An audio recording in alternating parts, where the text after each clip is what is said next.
Good afternoon, Belton High School. I'm Maddie Ruffin, and you're watching Cutlass TV News.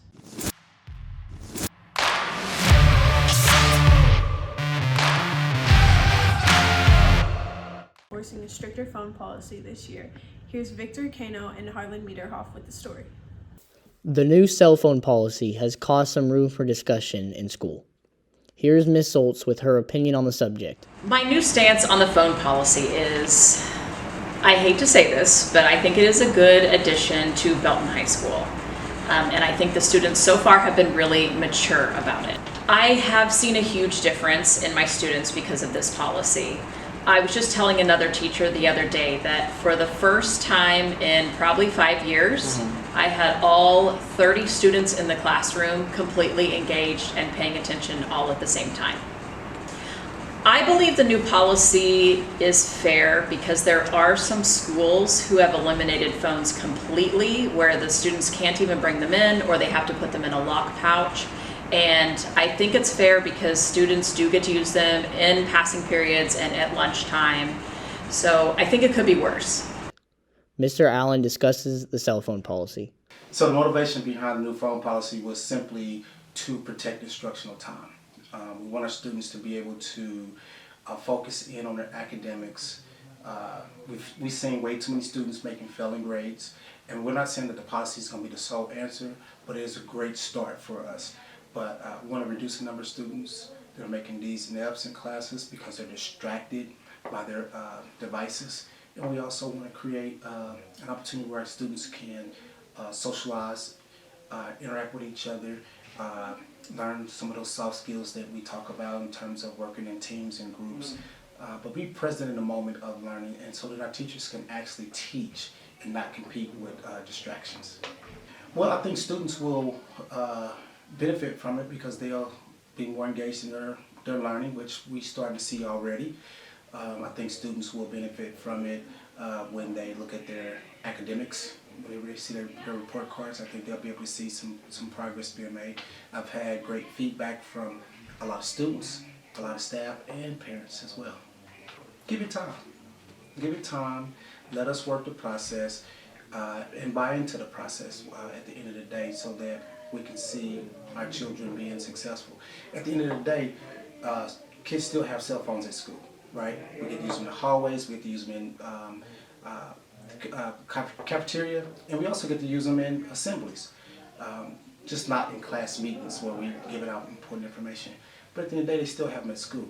All we're saying is, let's protect this instructional time so that we can be productive, and let's see what happens as a result of it. Isaac Cunningham, a fellow student, gives his opinion on the matter.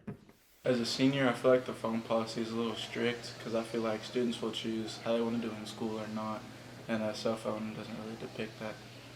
I feel like my senior year is a lot more strict than it was freshman year because of the phone policy. It makes it to where we can't even socialize with our classmates and we're just in a classroom doing computer work the whole time. It's less enjoyable. Students share their beginning of the year reflections with us. Here's Tatiana Reynard and Rosalind Ramos. Freshman and senior both interviewed on high school experience. After high school, I plan to go to college and play softball. I would describe the last 4 years of my high school career as challenging, busy, and tiring. The advice I have for the lower classmen is to stay on top of your work and don't get behind in any of your classes. The biggest adjustment has probably been the hallways and how cold the school is. It's been a lot more different because the classes, I feel like, are a lot easier since you can choose what classes you want. You get more variety. My goals are not to fail all my classes. With Rosalind Ramos, I'm Tatiana Reynard with Cutlass TV News.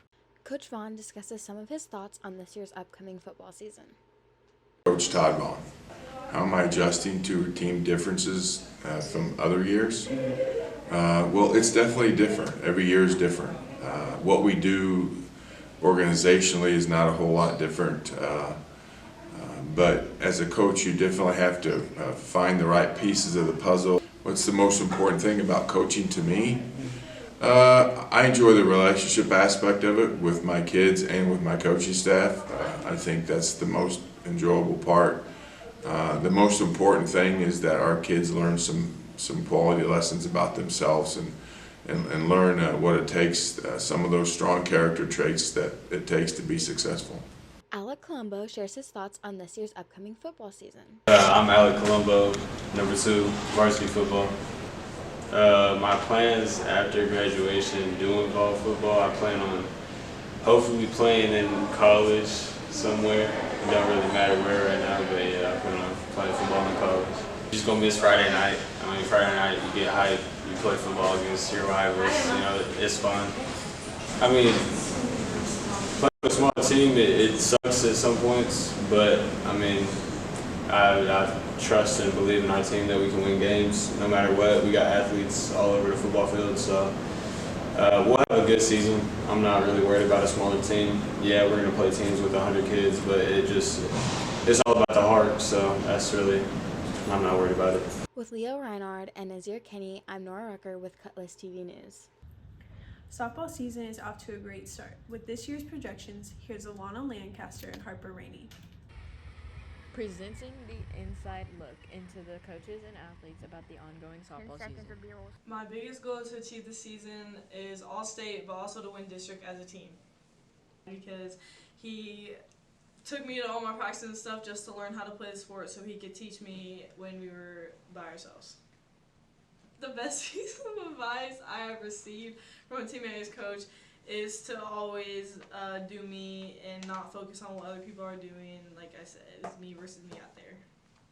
I played high school softball. Actually, I played softball since I was 8. Then I played high school softball, and then I actually played college softball, and that's how I got here.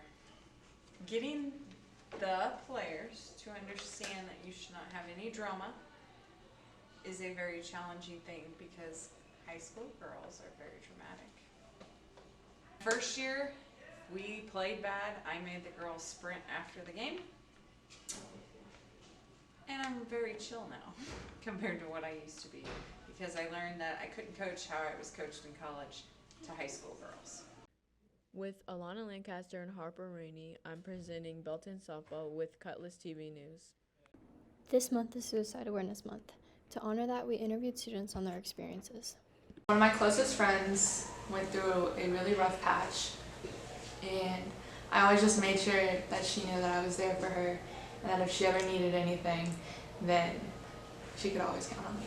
Common reasons why people lead to feel suicidal is their upbringing, because many people have different things that happen in their background.